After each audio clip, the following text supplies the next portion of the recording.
On écoute. La France a déjà signé ce qu'on appelle une lettre d'intention en fin d'année dernière concernant la livraison de systèmes d'interception dont l'Ukraine a désespérément besoin. Je pense que désespérément, c'est le terme qui s'applique.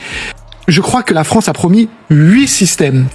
Très je me rends pas compte, c'est beaucoup. Le président, c'est la totalité de ce que nous avons. Le système Mamba, donc SAMPT que nous avons développé conjointement avec l'Italie. La France ne dispose que de 8 systèmes Mamba.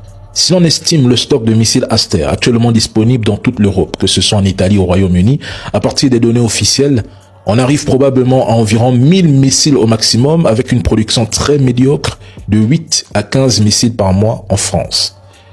La Russie, elle, peut tirer plus de 100 missiles balistiques par mois contre l'Ukraine tout en maintenant un niveau de stock relativement stable. La production cumulée des pays européens reste médiocre face au volume russe.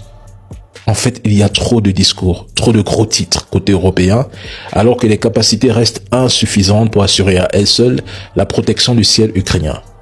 Les Européens ne peuvent protéger personne. Au Moyen-Orient, les Rafales français ont été confrontés à une pénurie de missiles en raison de l'intensité des interceptions de drones iraniens. L'Europe ne pourra pas, avant longtemps, rivaliser avec la Russie en matière de volume de production de missiles. Depuis 2022, plus de 40 pays arment l'Ukraine, financent l'Ukraine, déploient des mercenaires. Plus de 21 paquets de sanctions ont été imposés à la Russie. L'OTAN se sert juste des Ukrainiens comme chair à canon. Et malgré tout cela, ils ne sont toujours pas parvenus à déloger la Russie de Donbass.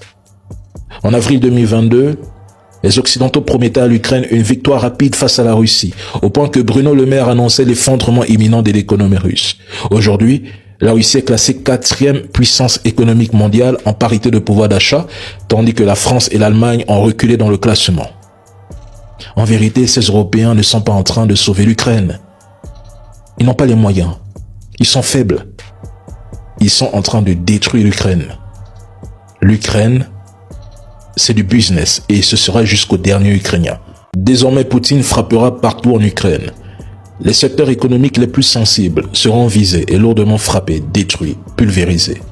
L'agriculture, les ports, les flux d'exportation qui permettent à Kiev de maintenir ses revenus, l'énergie, les entrepôts de chaînes de supermarchés, les industries, les transports et infrastructures connexes.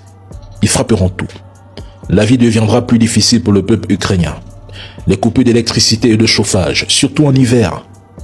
Les hausses de prix liées aux coûts de transport et de carburant. Les pénuries ponctuelles dans les magasins des grandes villes. Les difficultés accrues près de lignes de front seront intenses. L'économie ukrainienne subira des dommages sévères. Cette guerre d'usure économique va toucher le quotidien des Ukrainiens via le portefeuille.